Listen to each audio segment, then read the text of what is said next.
They waited 700 meters away, finger on the trigger, watching every move through their scopes. It was a warm May night near Ouagadougou. The city slept, but death was awake. Captain Ibrahim Traoré, president of Burkina Faso, had just left a public ceremony. He smiled, waved, got into his armored vehicle, unaware that 3 snipers were aiming at his head. This wasn't a robbery. It wasn't even about money. It was a message. 3 bullets from the west. 1 mission: silence. Captain Ibrahim Traoré before dawn. But what they didn't know, what they never expected, was that history had other plans. If you believe that a small nation can still stand tall against global powers, if you believe that Africa has the right to write its own story in its own voice on its own terms, if you see the fire burning in Captain Ibrahim Traoré's eyes and feel that it burns for something greater, then this story is also yours. Like this video. Subscribe to this channel, not just to support, but to stand together. Together through a quiet storm that is no longer silent. Because the whispers have turned into thunder, and a new Africa is rising, not with permission, but with purpose. And yet, despite the threat, Captain Ibrahim Traoré did not flinch. The security briefing was clear. 3 foreign snipers were already inside the country. Intelligence traced them back to Abidjan, their weapons smuggled through Ghana. The target was unmistakable: Captain Ibrahim Traoré. The timing just hours away. Advisors urged him to postpone the trip, cancel the return route, stay inside the palace, but he refused. "I will not be a prisoner in my own country," he told his chief of staff. It wasn't bravado, it was belief. A belief that if he cowered now, so would the people. Burkina Faso had come too far to turn back. His presence, his courage, was more than political, it was symbolic. Traoré knew that fear, once legitimized, spreads like wildfire, and he had no intention of lighting that match. As the motorcade was being prepared, his inner circle tried once more, a final plea. A moment of hesitation could have changed history, but the captain's voice was steady. "Let them come," he said. "Let them see we're not hiding." He didn't change the route. He didn't cancel the ceremony. He even refused to alter the convoy timing. Every move he made that night was deliberate, every step a statement. In a country still emerging from decades of external interference, this was leadership under fire. By sunset, the Safato factory ceremony had ended. Smiles, applause, hopeful speeches. But as night fell and the convoy turned onto that silent industrial highway, only one truth remained. Captain Ibrahim Traoré had chosen to walk straight through a trap because he believed the nation was watching, and he knew what kind of leader they deserved to see. What Captain Ibrahim Traoré didn't know was that 3 professional snipers were already waiting. Hours before the convoy left the factory grounds, the ambush was in motion. It wasn't a reckless plan. It was cold, calculated, and timed down to the second. The snipers had arrived from Abidjan under false identities, using forged documents and encrypted messaging apps. They traveled separately, crossed through Ghana, and regrouped just outside Ouagadougou. Their destination, an abandoned industrial zone, known for its silence and its perfect vantage points. The first sniper set up on a rusted water tower. His view overlooked the main road. The second hid inside a derelict warehouse tucked behind shattered glass and concrete pillars. The third, perhaps the most dangerous, positioned himself on the rooftop of a shuttered cement factory. All 3 carried customized long-range rifles with thermal scopes, synchronized via a hidden signal relay. These were not amateurs. They were trained, funded, and equipped to kill with precision. They weren't looking for a chance. They were waiting for a window. The convoy's movement was predictable. The same security pattern, the same motorcade spacing. But what they hadn't anticipated, what none of them had accounted for, was the exact configuration of Captain Ibrahim Traoré's upgraded vehicle. The president's armored SUV had recently been fitted with an advanced electronic countermeasure system. It was classified. It wasn't even listed in official security files. That detail, invisible to the naked eye, would change everything. Still, as the black vehicles approached the kill zone, the snipers activated their comms. Breathing slowed. Targets locked.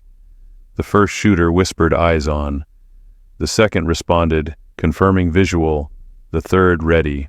Captain Ibrahim Traoré, seated calmly inside his vehicle, had no idea that the next 60 seconds would be the closest he had ever come to death. He didn't know 3 rifles were aimed at his heart from 3 directions. He didn't know how much was riding on his silence. He only knew one thing, that Burkina Faso must not stop. And so the convoy kept moving, into the darkness, into the trap.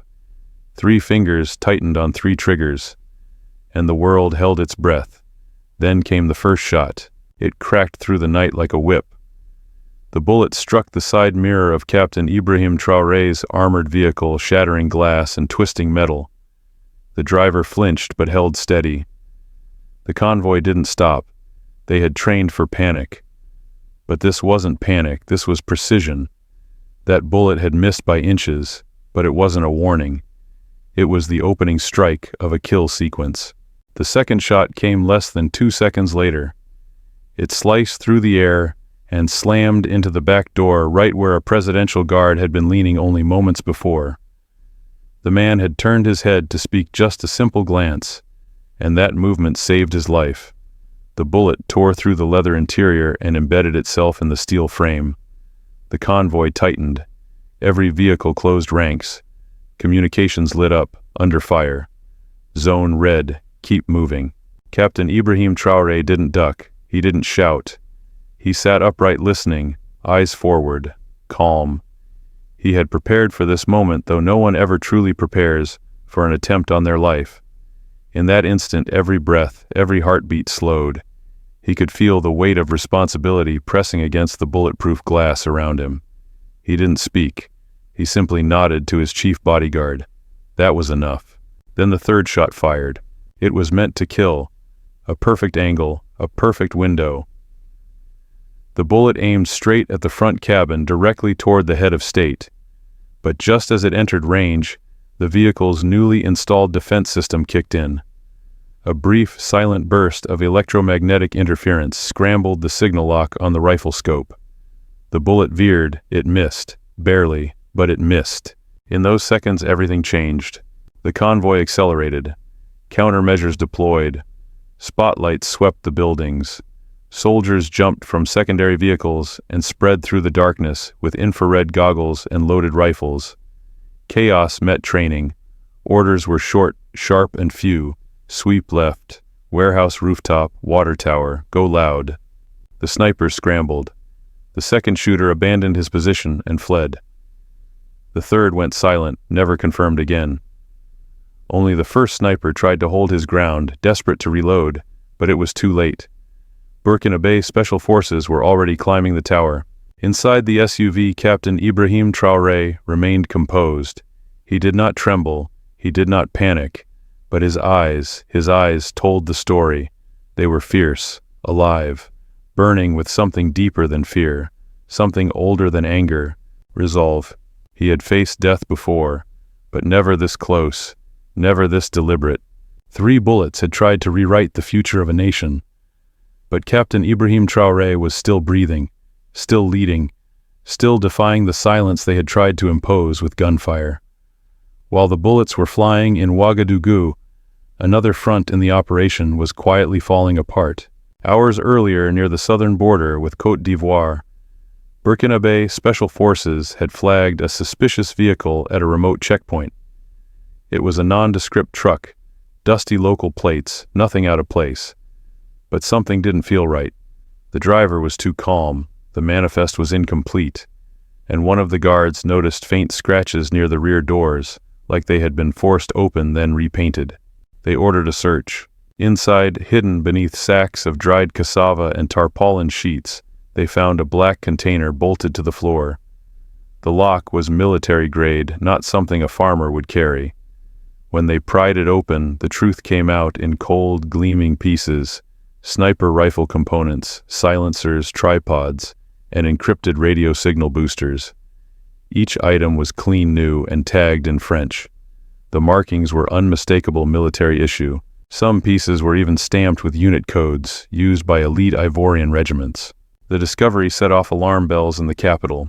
Within minutes, intelligence teams cross-referenced the equipment with intercepted data. It matched signal activity detected during the attempted assassination on Captain Ibrahim Traoré. The devices were designed for synchronized attacks, used to coordinate shooters from separate locations in real time. It meant one thing: this wasn't an act of rogue mercenaries. It was coordinated, funded, protected. One of the drivers was detained. For hours he said nothing, but under pressure his story cracked. He wasn't a civilian. He wasn't even from Burkina Faso. He was a former technician with logistics clearance in Abidjan. And then came the line that turned whispers into thunder. "I didn't do this for money. I was told. If it worked, Côte d'Ivoire would reclaim its strategic role." That Traoré was destabilizing the region. That single confession sent shockwaves through the Burkinabe leadership. For months, Captain Ibrahim Traoré had warned about the quiet war, one fought not with armies, but with covert agents, disinformation, and sabotage. Now he had proof that neighboring actors were willing to sacrifice regional peace to regain lost power. The implications were staggering. Burkina Faso had long been framed as the agitator, the radical, but suddenly the lines were shifting. The threat wasn't internal discontent, it was external interference. Back in Ouagadougou, Traoré was briefed personally. He read the report without emotion, but his next order was immediate: reinforce the western border, expand counterintelligence efforts, and release nothing to the public yet. The nation had survived an attack, but the war for sovereignty had just begun. Captain Ibrahim Traoré wasn't just the target of an assassination. He was the centerpiece of a geopolitical reckoning. And for the first time it was clear someone was terrified of what Burkina Faso might become. What was meant to be a silent assassination turned into a national awakening. By dawn, the story had already spread. Whispers in the night became breaking news across the continent. 3 bullets, 1 target, Captain Ibrahim Traoré. He had survived, but the implications went far beyond a failed ambush. It wasn't just a personal attack, it was an assault on the path Burkina Faso had chosen, a path towards independence, dignity, and defiance in the face of old powers. When Traoré finally addressed the nation, there was no anger in his voice, no fear either. He stood at the podium in his uniform, calm and resolute, with the Burkinabe flag behind him. The room was silent. Every camera was rolling, every citizen was watching. And then he said it. "If they thought that bullets could stop us, they don't understand who we are." It wasn't just a speech, it was a turning point. Across Ouagadougou, people poured into the streets, not to riot, but to stand. Shoulder to shoulder, old and young, men and women, farmers, students, soldiers. They carried no weapons, only flags and banners. Some bore his image, others simply read, "We are not afraid." For many it was the first time they had felt truly seen by their own government. Not as pawns, not as victims, but as a people finally in control of their destiny. Captain Ibrahim Traoré, the young officer who had once marched in the mud with his men, had now become a symbol, not just of survival, but of a revolution in spirit. Meanwhile, reactions rippled across Africa. Mali and Niger sent public messages of solidarity. Guinea offered to assist with investigations. Even countries that had remained silent, like Ghana and Senegal, were now under pressure from their citizens to speak up. The failed assassination didn't isolate Burkina Faso. It connected it, and the world watched. Some in foreign embassies tried to frame it as internal unrest. Others quietly admitted it had gone too far. But the truth couldn't be buried. This wasn't just about Traoré. It was about the future of a continent wrestling to reclaim its own voice. The attempt to eliminate one man had instead awakened millions. Inside the palace, Traoré met with his generals. His final words that day were not of vengeance. They were of preparation. "They'll try again," he said. "And next time they won't aim just at me. They'll aim at our dreams." But by then something irreversible had already happened. Captain Ibrahim Traoré had gone from target to torchbearer, and Burkina Faso, from a vulnerable nation under siege, had become a symbol of resistance for all of Africa. By the end of that long and restless week, something had shifted deep, quiet, and permanent. The attempted assassination of Captain Ibrahim Traoré was not just a moment of crisis. It became a mirror reflecting the harsh truth that Burkina Faso's journey toward independence was threatening to those who had long benefited from its dependence. The 3 bullets that tore through the Ouagadougou night were not just metal, they were symbols. Symbols of fear from those who once ruled without question. Symbols of desperation from those watching their grip on the continent slip away. But perhaps most importantly, symbols of something that could no longer be denied a nation unafraid to rise. Captain Ibrahim Traoré did not fall, and neither did his country. Instead, what emerged from that night was something far stronger than any convoy, any speech, or any system of defense. What emerged was clarity. The people saw clearly now. The threat wasn't a rogue enemy hiding in the shadows. The threat was the system itself, a network of foreign interests, regional power games, and internal collaborators trying to drag Burkina Faso back into silence. In the days that followed, schools across the country paused classes to discuss what had happened. In markets and mosques, churches and cafes, people spoke his name with a new kind of respect. They didn't just see a president anymore. They saw a man who had looked death in the eye and refused to blink. Mothers held their children a little tighter. Soldiers stood a little taller. The youth, once disillusioned, began to speak of a future they could believe in. A future where they weren't just surviving, but shaping the world around them. International headlines scrambled to reframe the narrative. Some called it a failed coup, others a security lapse. But inside Burkina Faso, the people knew better. It wasn't about weakness. It was about strength, raw, unexpected, and unbreakable. For once, the story was not written in Paris or Washington or London. It was written in Ouagadougou, in blood, in courage, in resistance. Captain Ibrahim Traoré didn't declare war. He didn't point fingers. Instead, he declared something far more dangerous to the old world resolve. He announced new security measures, yes, but he also launched a national civic program to deepen the population's understanding of sovereignty, unity, and vigilance. He visited the wounded personally. He promoted officers who had acted decisively. But above all, he asked his people not to be consumed by hate, but to be sharpened by truth. In a symbolic gesture, the broken mirror from his SUV, still bearing the mark of the first bullet, was mounted in the National Museum. A reminder not of an attack, but of survival. Engraved beneath it were 5 simple words: "We saw it coming." Together. That moment became more than memory, it became movement. And the movement was no longer just about Captain Ibrahim Traoré. It was about every African leader who refused to be bought, every village elder who defended their land, every student who spoke up, every mother who said, "My child will not serve foreign masters." It was about rewriting the future in a language that did not ask for permission. And so, in the quiet nights that followed, when the gunfire had faded and the city returned to breath, something sacred remained. A fire not born of anger, but of belief. A belief that Burkina Faso was no longer a battleground, it was a beacon. The world had tried to silence one man, but in doing so they awakened a continent, and that they could never shoot down. If you believe that a small nation can still stand tall against the weight of global powers, if you believe that Africa deserves to tell its story not in borrowed words, but in its own bold, unfiltered voice, if you've seen the fire in Captain Ibrahim Traoré's eyes and felt it burn through every lie, every betrayal, every bullet that tried to silence him, then this story is yours too. Like this video. Subscribe to this channel. Not just to support, but to stand together. Because what we're witnessing is not just a man surviving. It's a movement rising. A quiet storm, long ignored, now roaring across a continent that will no longer wait for permission to exist. The whispers have grown louder, the pulse is real, and Africa, led by voices like Captain Ibrahim Traoré's, is waking up. Walk with us. The next chapter has already begun.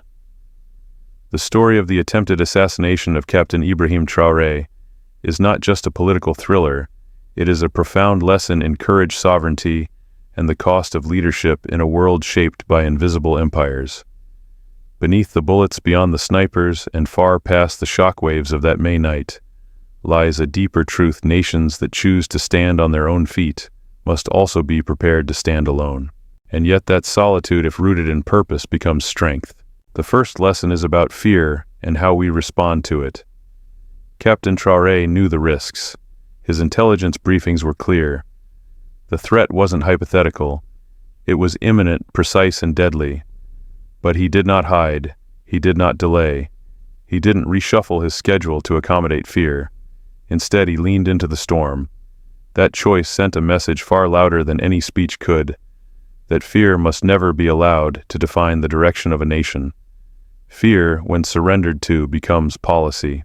When confronted, it becomes fuel. This is leadership not of comfort but of conviction. The second lesson is about symbolism. Traore's survival was more than physical, it was ideological. The attackers weren't just aiming to end a life.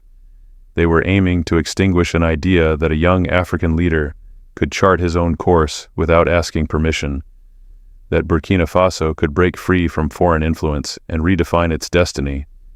The survival of Captain Ibrahim Traoré became a metaphor for resistance, for rebirth, for refusing to return to the shadows of dependency.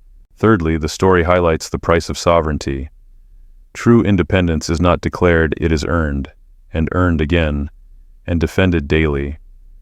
Burkina Faso's transformation under Traoré from a country grappling with instability to one asserting control over its resources, policies, and alliances has not gone unnoticed. But with every bold move comes a counter-effort. There will always be external interests threatened by African unity, by self-determination, by leaders who cannot be bought.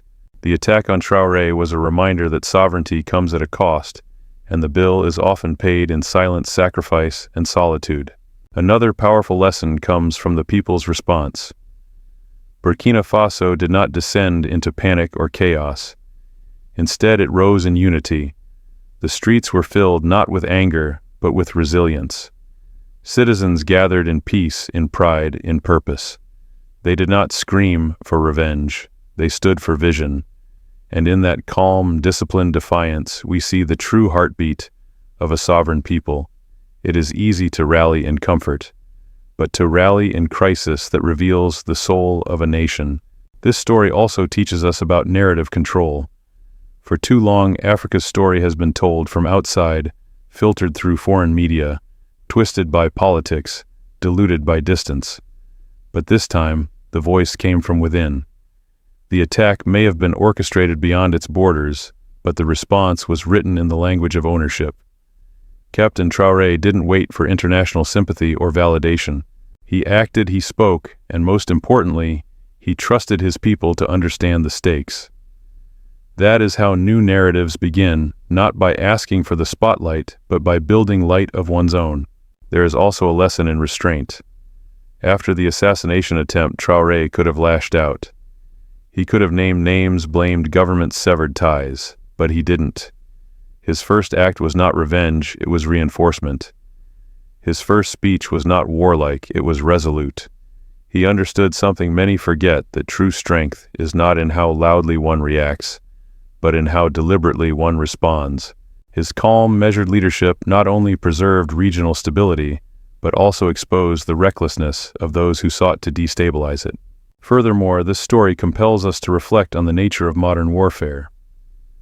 The battles of today are not always fought with tanks and uniforms. They are waged through misinformation, foreign agents, economic coercion, and proxy conflicts. The snipers in Ouagadougou were not just mercenaries. They were instruments of a larger system, one that views African self-determination as a threat. And that system, though sophisticated and well-funded, was met with something more powerful, the will of a people led by a man who refused to be afraid. But perhaps the deepest lesson is this: a bullet can end a heartbeat, but it cannot kill an idea whose time has come. The idea of an Africa that governs itself, speaks for itself, defends itself. That idea is not new, but it has rarely found leaders willing to embody it fully. Captain Ibrahim Traoré has become one such figure. And for every shot fired at him, The response from his people and from history has been louder, firmer, and more united. In the end, the assassination attempt failed. But its failure revealed so much more than a security breach. It revealed a people no longer willing to kneel, a continent no longer willing to be lectured, and a leader willing to carry the weight of all that without fear, without apology, and without backing down. That is the lesson. Not that Africa was attacked, but that Africa did not fall.